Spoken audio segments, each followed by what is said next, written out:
हर चीज आपको स्कूल से लेनी है। किताबें आपको स्कूल से लेनी है, यूनिफॉर्म आपको स्कूल से लेनी है, बेल्ट आपको स्कूल से लेनी है, शूज आपको स्कूल से लेने हैं। बस एक चीज आप बाहर से ले सकते हो, वो है एजुकेशन। एजुकेशन के लिए आप बाहर से ट्यूशन लगा सकते हो। इनका बस चले तो बच्चों को खिलाने के लिए जो आटा चावल होता है ये भी स्कूल से मैंडेटरी कर दें। स्कूल जब चाहे छड़ी घुमा के माँ बाप से पैसे निकाल लेता है, बस ड्रेस का कलर ही तो चेंज करना है। हमारी गवर्नमेंट इतनी बड़ी बड़ी पॉलिसी लेके आया पॉपुलेशन कंट्रोल करने के लिए, लेकिन कुछ भी नहीं हुआ।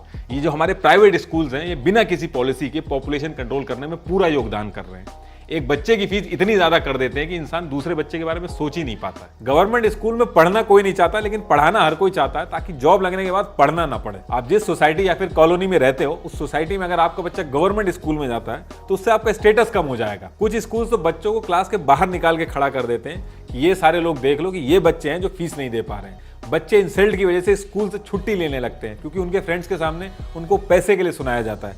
पूरे साल जिस बच्चे ने एग्जाम के लिए मेहनत करी है, पैसे की वजह से उसको एग्जाम हॉल में नहीं घुसने दिया जाता। जो चीज टीचर पूरे दिन भर स्कूल में नहीं पढ़ा पा रहा, वो थोड़ी देर की ट्यूशन में सब कुछ समझा दे रहा। अरे जो टोटल नंबर ऑफ स्टूडेंट्स होते हैं उनके रिजल्ट क्यों नहीं पब्लिश होते हैं? क्योंकि वहां पे तो नवोदय और केवीज आगे रहते हैं। जब आप ऑनलाइन क्लास चला रहे हो तो उस पर्टिकुलर टाइम पे कंप्यूटर लैब, ट्रांसपोर्ट, इन सब के पैसे लेने का कोई मतलब नहीं बनता। प्राइवेट स्कूल्स में इतना अगर दम है तो ये पिछड़े इलाकों में जब जाते हैं तो ये वहां पे इतने सक्सेसफुल क्यों नहीं होते? जो हाल प्राइवेट कंपनीज ने BSNL का किया था, सेम वही चीज प्राइवेट स्कूल गवर्नमेंट स्कूल के साथ करना चाहते हैं।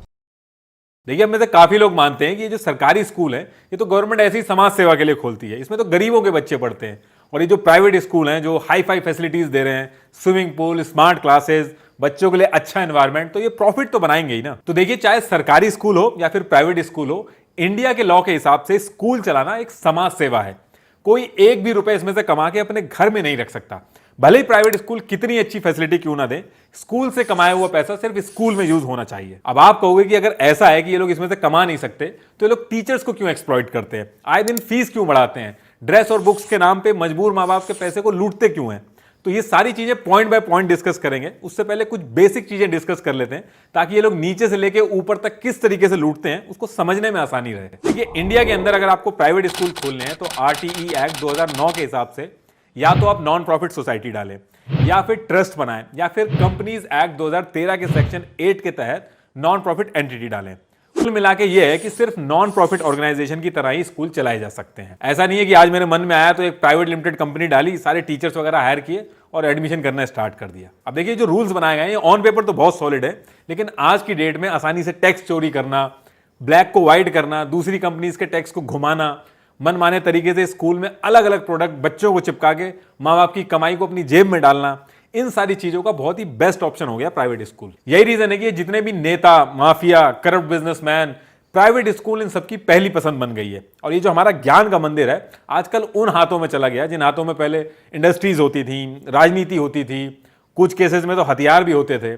हालांकि आज भी कई ऐसे प्राइवेट स्कूल हैं जो अपना काम बहुत ही अच्छे से कर रहे हैं, लेकिन उनकी तादाद बहुत ही कम है। अगर आप ध्यान से नोटिस करेंगे तो ये जो MP MLAs हैं ये किसी ना किसी एजुकेशनल ट्रस्ट के ट्रस्टीज बन रहे हैं और करोड़ों में पैसे भी दे रहे हैं। टैक्स चोरी करना, ब्लैक का व्हाइट करना, इन सब चीजों से इसमें मोटा पैसा तो ये लोग बनाते ही हैं। इसके साथ साथ इन एजुकेशनल इंस्टीट्यूट्स के जरिए ये अपने एरिया में एक स्ट्रॉन्ग इन्फ्लुएंस बनाते हैं। अगर हार भी जाते हैं तो भी रेलेवेंट रहते हैं इन एजुकेशनल इंस्टीट्यूट्स की वजह से। ये हरियाणा के एक स्कूल का नोटिस बोर्ड है जहां पे बताया जा रहा है कि कैसे लोकल गवर्नमेंट ने कितने अच्छे तरीके से क्वालिटी चेक करवाया अपने एरिया में। ईमानदार आदमी अगर स्कूल खोलना भी चाहे तो हर डगर पे उसके लिए मुसीबत है। ये देखिए, इतनी जगह पे जुगाड़ लगाना होता है, सीधे तरीके से आपको अप्रूवल ही नहीं मिलेगा। एक जगह से अप्रूवल करवाएंगे तो दूसरी जगह से बात रुक जाएगी। हाँ, अगर आप बड़े नेता हैं या फिर आपके पास पैसा बहुत है तो घर बैठे ही आपका काम हो जाएगा, लेकिन इतना पैसा लगा के जब कोई आता है तो वो समाज सेवा करने नहीं आता। इंडिया का जो लॉ है एजुकेशन को लेके, वो हर स्टेप पे अलग अलग तरीके से समझाने की कोशिश कर रहा है कि अगर आपको बिजनेस करना है तो आप स्कूल्स में मत घुसिए। मार्केट में 50 तरीके हैं पैसा कमाने के, आप वहां पे जाइए। स्कूल से देश का फ्यूचर जुड़ा है, इससे दूर रहिए आप। यही रीजन है कि बहुत ही स्ट्रिक्ट रूल रखे गए हैं एक प्राइवेट स्कूल को चलाने के लिए। लेकिन आप कोई स्कूल उठा के देख लो, ये रूल्स बस पेपर पे हैं। अगर ये रूल्स फॉलो हो जाते तो आज की डेट में एक मिडिल क्लास माँ बाप को अपने बच्चे को लेके प्राइवेट स्कूल की दादागिरी ना झेलनी पड़े। जब कोई प्राइवेट स्कूल खोलता है तो उसको अपने साथ कुछ लोगों को लेके अपने एरिया के रजिस्ट्रार ऑफिस में जाके सोसाइटी का रजिस्ट्रेशन कराना होता है और एफिलिएशन वगैरह लेके वो स्कूल खोल सकता है। ये जो सोसाइटी और ट्रस्ट रजिस्टर्ड होते हैं, इनके थ्रू ही स्कूल चलते हैं और जो पैसा बच्चों की फीस वगैरह से आता है उसको आपको स्कूल में बच्चों की भलाई के लिए लगाना होता है। ये जो सोसाइटी बनती है जिससे स्कूल चलते हैं, इसमें दो चीजों को लेके एकदम क्लियर इंस्ट्रक्शन है। एक तो जो कमाया हुआ पैसा है वो आप अपने पास नहीं रख सकते, दूसरा, सोसाइटी के अंदर आप अपने फैमिली मेंबर्स नहीं रख सकते। इसको लेके एक अलग से एफिडेविट भी साइन कराया जाता है कि आप लिखित में भी दो ये चीज। लेकिन पैसे भी कमा के ट्रस्टीज अपने पर्सनल अकाउंट में लेते हैं और फैमिली मेंबर्स भी रखते हैं। अब आप कहोगे ये सारी चीजें करते कैसे हैं? देखिए, जो प्राइवेट स्कूल का पूरा गेम है, इसमें अलग अलग हथकंडे अपनाए जाते हैं ताकि बच्चों के माँ बाप जो पैसा फीस के नाम पे देते हैं उसको ट्रस्टीज अपने पर्सनल अकाउंट में ले लें। जैसे ही आप ट्रस्ट या फिर सोसाइटी डाल के स्कूल खोलने के लिए जमीन लेने जाते हो तो उसमें टैक्स का मोटा बेनिफिट मिलता है, क्योंकि सरकार की नजर में तो आप बहुत ही भलाई का काम करने जा रहे हो, इसलिए टैक्स के नाम पे आपको हर एक जगह पे बेनिफिट दिया जाता है। और अगर आपकी किस्मत बहुत अच्छी है और अगर आप कोई पावरफुल नेता हो और सरकार भी आप ही की है तो जमीन जो है वो ट्रस्टीज इधर उधर करके अपने नाम पे भी करवा लेते हैं। इस पूरे गेम में तीन चीजें होती हैं, एक स्कूल होता है, दूसरा ट्रस्ट होता है जो स्कूल को चलाता है, और तीसरी होती है प्राइवेट कंपनी। ये प्राइवेट कंपनी ट्रस्टीज बनाते हैं सरकार से छुपा के। अब अगला क्वेश्चन आपका ये होगा कि ये प्राइवेट लिमिटेड कंपनी सरकार से छुपा के क्यों बनाते हैं? ऐसा ये इसलिए करते हैं क्योंकि स्कूल चलाने में काफी खर्चा होता है, अलग अलग चीजें खरीदनी होती हैं जैसे कि computer, hardware, software, furniture, lab equipment, ये सारी चीजों के ठेके स्कूल अलग अलग कंपनियों को देता है। लेकिन ट्रस्टी यहां थोड़ा दिमाग लगाते हैं, ये सारे ठेके ये अपनी बनाई हुई कंपनी से कराते हैं और ये जो इनकी कंपनियां होती हैं ये मार्केट रेट से कई गुना ज्यादा रेट में स्कूल को सामान देती हैं, जिसकी वजह से स्कूल तो कभी प्रॉफिट में नहीं आ पाते, लेकिन ये जो कंपनियां होती हैं 1-2 साल के अंदर आसमान की बुलंदियां छू लेती हैं। यही रीजन है कि बड़े बड़े धन्ना सेठ स्कूल खोलने के लिए करोड़ों रुपए लगाने के लिए तैयार हैं। जिस तरीके से ये जो स्कूल के मिसलिनियस चार्जेस होते हैं फीस स्ट्रक्चर के अंदर, ये माँ बाप के लिए आज भी एक रहस्य है। ठीक इसी तरीके से ट्रस्टीज कैसे स्कूल का पैसा अपनी जेबों में ले लेते हैं, ये एक आम आदमी के लिए रहस्य है। लेकिन आगे इस वीडियो में हम ये सारी चीजें बाहर लेके आएंगे। स्कूल को जब किसी काम के लिए जमीन खरीदनी होती है तो ट्रस्टीज उस जमीन को अपनी बनाई हुई कंपनी के नाम से लेते हैं और फिर स्कूल के साथ हाई रेट पे लीज एग्रीमेंट साइन करते हैं और ये रेट हर साल बढ़ता रहता है। अभी गुवाहाटी में लगभग 250 स्कूल ने 7 करोड़ के आसपास प्रॉपर्टी टैक्स में घपला किया और जब चंडीगढ़ में अभी स्कूल के ऊपर रेट बढ़ी तो वहां पे खुलेआम स्कूल के नाम पे लग्जरी कार्स और बड़े बड़े बंगले खरीदे थे स्कूल के ट्रस्टीज ने। स्कूल जब चाहे छड़ी घुमा के माँ बाप से पैसे निकाल लेता है, बस ड्रेस का कलर ही तो चेंज करना है। उसके बाद स्कूल के हजारों बच्चों को इनकी बनाई हुई कंपनी या फिर ऐसी कंपनी जो इनको बड़ा कट देती है उससे ड्रेस लेनी पड़ेगी। ये एक ऐसी दुकान है जहां पे कस्टमर कब आएगा ये खुद दुकानदार तय करता है। ये तो फिर भी चलो छोटी चीज है, लेकिन कुछ स्कूल्स तो ब्लैक का व्हाइट करने में लगे हुए हैं और बड़ी बड़ी कंपनियों के टैक्स बचवा रहे हैं। एक वर्ड आप गूगल करिएगा, CSR फंड। तो इसमें क्या होता है कि जो बड़ी बड़ी कंपनियां होती हैं इंडिया के अंदर जिनका टर्नओवर 1000 करोड़ से ज्यादा है, उनको अपने प्रॉफिट का 2% डोनेट करना होता है। तो जब ये बड़ी बड़ी कंपनियां 2% का अमाउंट डोनेट करती हैं तो इस 2% के अमाउंट पे इनको कोई टैक्स नहीं देना होता और भी कई बेनिफिट मिलते हैं। ये सुनने में तो सिर्फ 2% लग रहा है और लग रहा है कि टैक्स बस बचता है, लेकिन अगर आप एक्सेल शीट लेके बैठेंगे तो बहुत बड़ा अमाउंट है, कई 100 करोड़ में निकलेगा ये अमाउंट। तो इसमें स्कूल के ट्रस्टीज क्या करते हैं, इस पैसे को डोनेशन के नाम पे कंपनी से लेते हैं और उसमें 10 से 20% का कट रख के बाकी पैसा बैकडोर से कंपनी को वापस कर देते हैं। इसमें ट्रस्ट का भी फायदा है और कंपनी के भी दोनों हाथ घी और मुंह कढ़ाई में रहते हैं। इस CSR फंड के लिए स्कूल के ट्रस्टीज के बीच में होड़ लगी रहती है कि ये जो CSR फंड है ये हमको मिल जाए और किसी और स्कूल को ना मिले। जितना कंपटीशन स्कूल के जो स्टूडेंट के रिजल्ट में होता है उससे कहीं ज्यादा कंपटीशन इस CSR फंड के लिए होता है। और ये जो स्कूल्स होते हैं ये अलग अलग ऑफर भी करते हैं कि हमारे स्कूल के ट्रस्ट में आप CSR फंड दीजिए, हम आपको अपना कट रख के ये पैसा लौटा देंगे। और एक स्कूल के ट्रस्ट में पैसा घुमाना बहुत ही आसान रहता है, सिर्फ बुक्स में ही दिखाना होता है क्योंकि चेक तो करने कोई आता नहीं है। प्रॉपर रेट नेगोशिएट होते हैं। CSR फंड के एजेंट्स होते हैं जो नेगोशिएट करते हैं कि हम 10% कट में करवा देंगे, हम 7% कट में करवा देंगे। आम आदमी भी इसमें ज्यादा कुछ कर नहीं पाता। मिडिल क्लास को बहुत ही अच्छे से पता होता है कि अगर इस गरीबी से निकलना है तो एक ही रास्ता है, वो है एजुकेशन, क्योंकि बैंक बैलेंस तो जीरो रहता है। इसलिए वो एक रोटी कम खा लेगा लेकिन अपनी औकात से ऊपर ही अपने बच्चे को पढ़ाएगा ताकि जो वो खुद झेल रहा है उसके बच्चे को ना झेलना पड़े।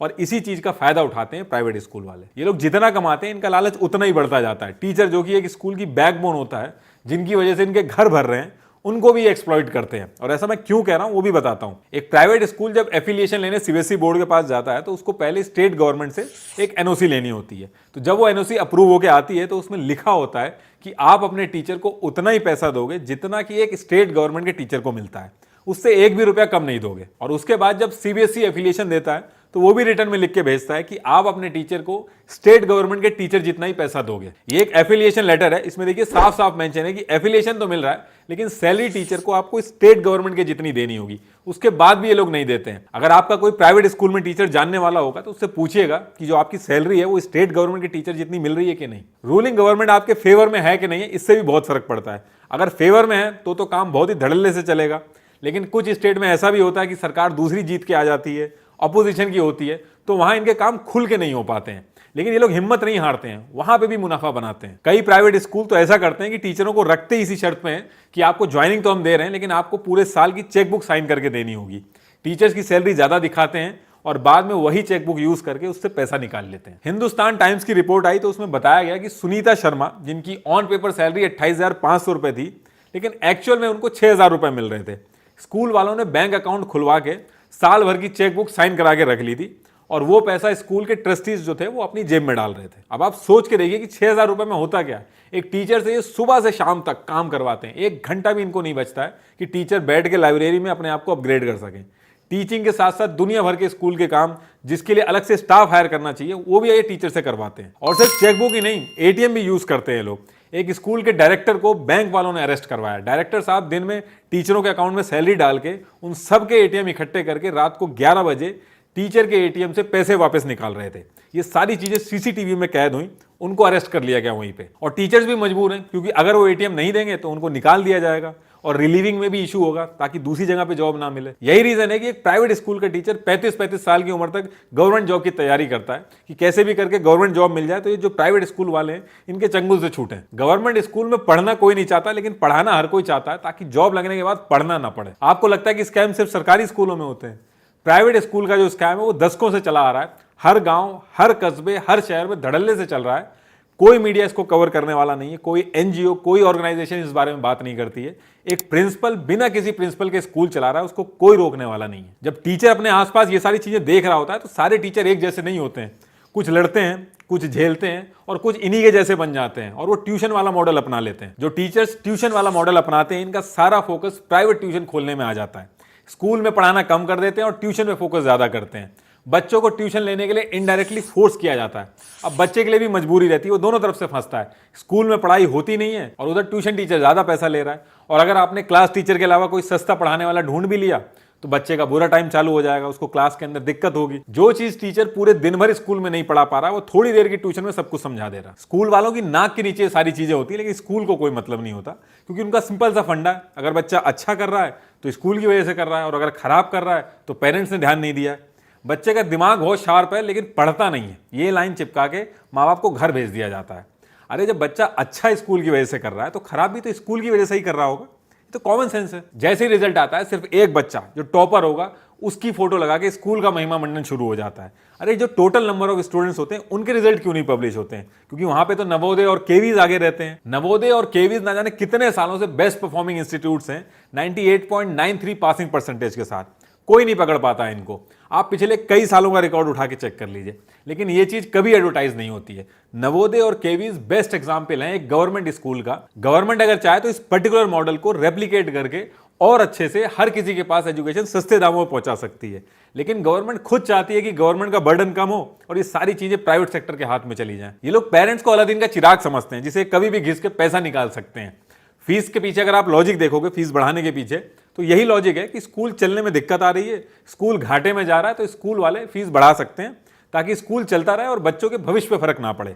लेकिन कोई भी स्कूल कभी भी अपने आप को फायदे में दिखाना ही नहीं चाहता है और बेशर्मों की तरह हर साल फीस बढ़ा देते हैं। 2016 और 17 में दिल्ली के अंदर गवर्नमेंट ने इस चीज को चेक कराने के लिए एक ऑडिट कराया, तो आधे से ज्यादा स्कूल के पास अकाउंट में एक्सेस में पैसा था और कुछ स्कूलों ने तो एफडी तक करा रखी थी और घाटा दिखा के स्कूल की फीस बढ़ा रहे थे हर साल। ये सब देखने के बाद गवर्नमेंट ने ऑर्डर दिए कि जो स्कूल प्रॉफिट में है वो फीस नहीं बढ़ा सकते हैं। लेकिन ये जो स्कूल्स हैं, ये भी कोई छोटे मोटे आदमी थोड़ी चला रहे हैं। इन्होंने एक भी बात नहीं मानी और धड़ल्ले से फीस बढ़ाई। इसके बाद फिर से एक कमेटी बनाई गई जिसे रिटायर्ड जज अनिल देव सिंह हेड कर रहे थे। उन्होंने 95 स्कूल्स की जांच की और उनमें से 54 स्कूलों को यह कहा कि पेरेंट्स को फीस वापस कर दीजिए। ये ऑर्डर दे दिया उन्होंने। अब कायदे में तो जो जो ऑर्डर हुए थे उनको फॉलो करना चाहिए था और फीस लौटा देनी चाहिए थी, लेकिन वो भी नहीं होता है। दिल्ली के डायरेक्टरेट ऑफ एजुकेशन ने हाई कोर्ट को रिपोर्ट सबमिट की तो उसमें यह पता चला कि सिर्फ 5 स्कूल्स ने ही फीस लौटाई है। पेट्रोल का दाम 50 पैसे बढ़ता है और ये पूरे स्कूल के बच्चों की फीस बढ़ा देते हैं। हर साल एनुअल और एडमिशन फीस के नाम पे स्टूडेंट की फीस तो बढ़ाई जाती है, लेकिन टीचर्स उसी सैलरी पे काम कर रहे होते हैं।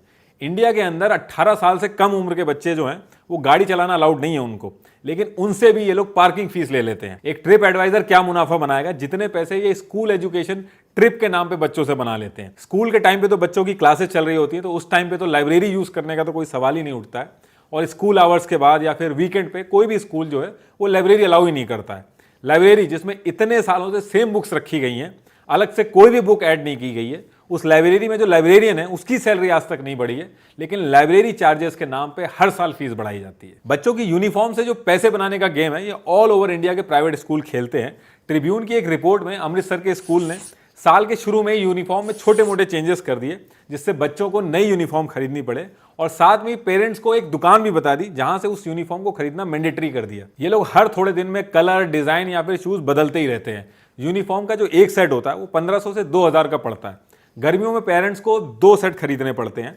फिर सर्दी आते ही विंटर की यूनिफॉर्म आ जाती है, और साथ में पेरेंट्स को जर्सी और ब्लेजर वगैरह भी खरीदने पड़ते हैं, और कुछ महीने बाद ही नया सेशन शुरू हो जाता है जिसमें फिर से यूनिफॉर्म बदल दी जाती है। इतने बड़े बड़े रिसर्चर्स ने मिलकर एनसीईआरटी का फॉर्मेट बना के स्कूल्स में लागू किया है, लेकिन जानबूझ के उसको नहीं पढ़ाते हैं, बल्कि अजीबोगरीब पब्लिकेशन के साथ सांठगांठ कर लेंगे और महंगी से महंगी और ज्यादा से ज्यादा बुक लगवाने की कोशिश करते हैं, ताकि जो पेरेंट्स हैं उनकी जेब कटती रहे। यूएस में जब एक बच्चा पास होकर आगे जाता है तो उसी बुक से उसके जो नीचे बच्चा है वो पढ़ लेता है, जो कि एक डेवलप देश है। लेकिन इंडिया में स्कूल जो हैं वो बुक्स में छोटे मोटे चेंजेस करके जानबूझ के हर साल पैसा खर्चा करवाते हैं माँ बाप का। 60% जो पेरेंट्स हैं उनके साथ जब सर्वे किया गया तो उन्होंने ये बताया कि उनको मजबूर किया जाता है कि स्पेसिफिक पब्लिशर्स के यहाँ से बुक खरीदने के लिए और नई बुक्स खरीदने के लिए क्लासेस में डिफॉरेस्टेशन और ग्लोबल वार्मिंग के रट्टे लगवाए जाते हैं, और फिर अपने फायदे के लिए ना जाने कितने पेड़ों की बलि चढ़वा देते हैं। इस साल ये प्रॉब्लम इतनी ज्यादा बढ़ गई कि गवर्नमेंट को बीच में घुसना पड़ा। गवर्नमेंट ने एक आदेश जारी किया कि वो किसी एक दुकान से पेरेंट्स को कॉस्टली बुक्स खरीदने के लिए मजबूर नहीं कर सकते,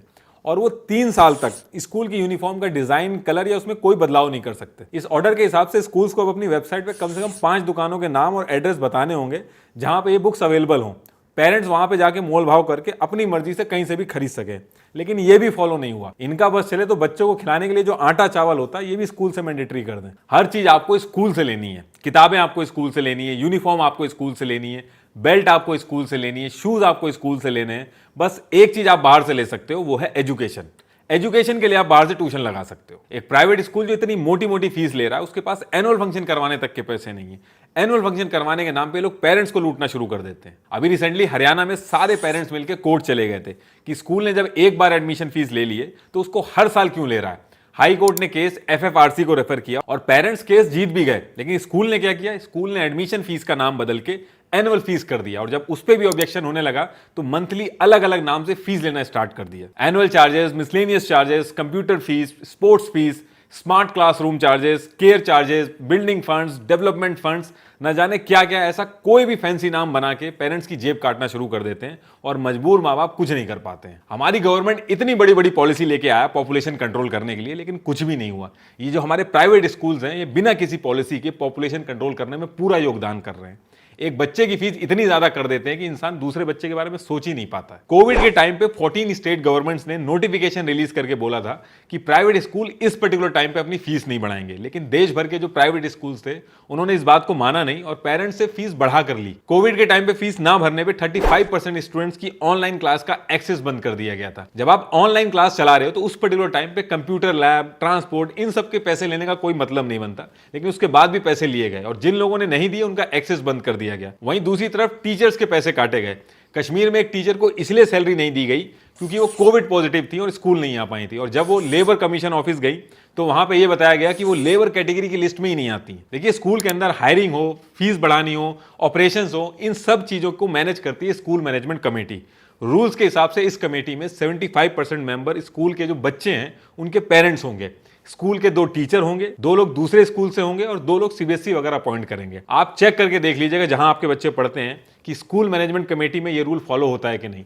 95% स्कूल इसको फॉलो ही नहीं करते, और ये बहुत ही इंपॉर्टेंट चीज है क्योंकि पैसे से लेके टीचर की भर्ती तक हर चीज यही स्कूल मैनेजमेंट कमेटी डिसाइड करती है। और स्कूल मैनेजमेंट कमेटी तो बहुत दूर की बात है, 90% से ज्यादा स्कूल्स ने तो सीबीएसई का जो एफिलिएशन है वही बहुत गलत तरीके से लिया है। रूल्स के हिसाब से जो सोसाइटी और ट्रस्ट के थ्रू स्कूल्स खुलते हैं इसमें कोई भी फैमिली मेंबर नहीं हो सकता। उसके बाद भी ये लोग अपने रिश्तेदार और फैमिली मेंबर्स को रखते हैं, क्योंकि पहली चीज तो ऑडिट ही नहीं होता है, और फैमिली मेंबर रखना इन लोगों के लिए इसलिए भी जरूरी हो जाता है क्योंकि जब अलग अलग मेंटालिटी के लोग अगर आ जाते हैं तो उसमें मिल बांट के खाने में दिक्कत होती है। जिस भी स्कूल में आपका बच्चा पढ़ता है, चाहे वो स्कूल कमेटी की डिटेल्स हो, चाहे वो ट्रस्ट के बारे में हो कि फैमिली मेंबर्स ऐड किए हैं कि नहीं, चाहे फिर एफिडेविट स्कूल के ट्रस्टी ने क्या लिख के सबमिट किया है, ये सब आप आरटीआई से मंगवा सकते हो और आप मंगवा के एक बार वेरीफाई करो। 90 से 95% स्कूल्स ऐसे हैं जो इसको फॉलो ही नहीं करते हैं। गूगल पे आपको सिर्फ आरटीआई ऑनलाइन सर्च करना है, जो सबसे पहली वेबसाइट आएगी उसको खोलना है और अपर लेफ्ट कॉर्नर पे एक सबमिट रिक्वेस्ट का ऑप्शन मिलेगा। उस पर क्लिक करके सारी डिटेल्स आप भर दो और जितनी भी डिटेल्स वगैरह हैं स्कूल की वो सब आपको मिल जाएंगी। 30 दिन में सारी डिटेल्स आ जाती है। इनकेस नहीं आती है तो एक दो बार आप सबमिट फर्स्ट अपील पे क्लिक कर दोगे, 10 रुपए कटेंगे आपके और सारी डिटेल्स आपको मिल जाएंगी। वैसे तो ये आपका काम नहीं है चेक करना, गवर्नमेंट का काम है ये सारी चीजें चेक करना, लेकिन आपको करना पड़ेगा क्योंकि ऑडिट एंड इंस्पेक्शन में अलग तरीके की दिक्कतें हैं। स्टेट गवर्नमेंट के रूल के हिसाब से प्राइवेट स्कूल का रेगुलर इंस्पेक्शन होना चाहिए और सारी चीजें चेक होनी चाहिए कि स्कूल जो है वो रूल्स फॉलो कर रहा है कि नहीं कर रहा है। लेकिन ये सारे ऑडिट करने में 119 डेज लगते हैं क्योंकि स्टाफ ही नहीं है हमारे पास। 2018 में ट्राई किया गया था इसको ऑडिट करने के लिए, सारे स्कूल के रेगुलेशन चेक करने के लिए, सिर्फ 5 ही स्कूल्स ऑडिट हो पाए थे, लेकिन उसके बाद भी स्टाफ हायर नहीं हुए अभी तक। हर साल सिर्फ 3.4% स्कूल्स का ही इंस्पेक्शन हो पाता है। कई स्कूलों का तो 8-8, 9 साल बाद इंस्पेक्शन का नंबर आता है। उसमें भी ज्यादातर लोग और जो भी स्कूल के ओनर्स होते हैं वो बैकडोर से मामला सेटल कर लेते हैं। और ये जो थोड़े बहुत स्कूलों का इंस्पेक्शन होता भी है, इनकी रिपोर्ट भी पब्लिकली अवेलेबल नहीं है, जिसकी वजह से पेरेंट्स को कुछ पता ही नहीं चल पाता है और वो कुछ प्रेशर भी नहीं बना पाते स्कूल्स के ऊपर। हर साल एक annual administrative report AAR submit करनी होती है हर स्कूल को, लेकिन ये भी कोई सबमिट नहीं करता है। 2012 की बात करूं तो 40% दिल्ली के स्कूल्स थे जिन्होंने ये रिपोर्ट ही सबमिट नहीं करी थी। एज पर CAG तेलंगाना में 3 डिस्ट्रिक्ट के अंदर 3700 स्कूलों में से एक ने भी ये रिपोर्ट सबमिट नहीं की। इंडिया उन 155 कंट्रीज में से एक है जहां पे एजुकेशन एक राइट है। Right to education act section 12(1)(c) के हिसाब से चाहे कोई भी प्राइवेट स्कूल हो, उसको अपने एरिया के 1 किलोमीटर के रेडियस में जो भी गरीब बच्चे हैं, मतलब कि जिनके पेरेंट्स की सैलरी 1 लाख से कम है, उनके लिए 25% सीट रिजर्व करनी होगी 8th क्लास तक, ताकि ये जो 25% सीटें हैं इनमें गरीबों के बच्चे भी पढ़ सके। अगर आपने हिंदी मीडियम मूवी देखी होगी तो उसमें ये सारी चीजें दिखाई गई हैं। इंडस एक्शन की एक रिपोर्ट है bright spots status of inclusion through RTE। इसमें काफी डिटेल में बताया गया है दिल्ली के 80% स्कूल्स RTE के इंप्लीमेंटेशन में पार्टिसिपेट ही नहीं कर रहे हैं और ना ही गरीब बच्चों को अपने यहाँ 25% सीट दे रहे हैं।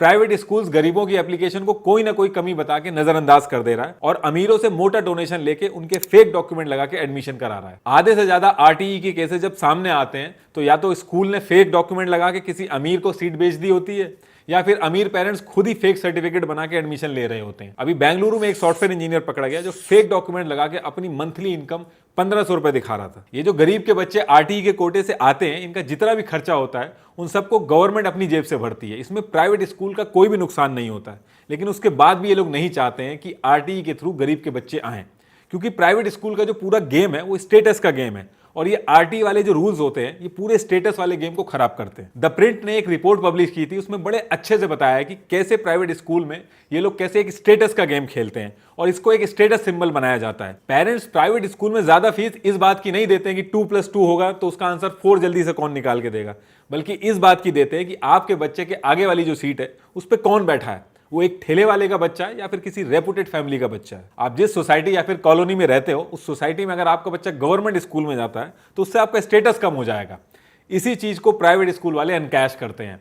जब आप एडमिशन करवाने जाओगे तो वहां पे पढ़ाई की बातें नहीं होंगी, वहां पे दिखाया जाएगा कि swimming pool, library, smart classes दिखाई जाएंगी, लेकिन लर्निंग आउटकम इन सब के बारे में बात तक नहीं छेड़ी जाएगी। और ये चीज बहुत ही अच्छी तरीके से इंजेक्ट की जाती है कि गवर्नमेंट स्कूल में एनवायरमेंट खराब होता है। इनफैक्ट आपके बच्चे की सिक्योरिटी तक रिस्क पे आ जाती है अगर आप गवर्नमेंट स्कूल में डालोगे तो। RTE का जो कानून है उसमें एक चीज बहुत ही अच्छी है कि प्राइवेट स्कूल्स इन बच्चों को फेल नहीं कर सकते और किसी बहाने से निकाल भी नहीं सकते, वरना ये लोग बीच में कोई ना कोई बहाना बना के या तो फेल कर देते या 8th क्लास से पहले इनको निकाल देते। जैसे ही 8th क्लास पूरी होती है RTE से आए हुए बच्चों की एक दिन भी एक्स्ट्रा नहीं देते स्कूल वाले। ये जो इमेज आप देख रहे हैं ये इन प्राइवेट स्कूलों ने नोटिस भेजा इन बच्चों को कि आपकी 8th क्लास पूरी हो गई है, या तो आप पैसा भरो या फिर स्कूल छोड़ो।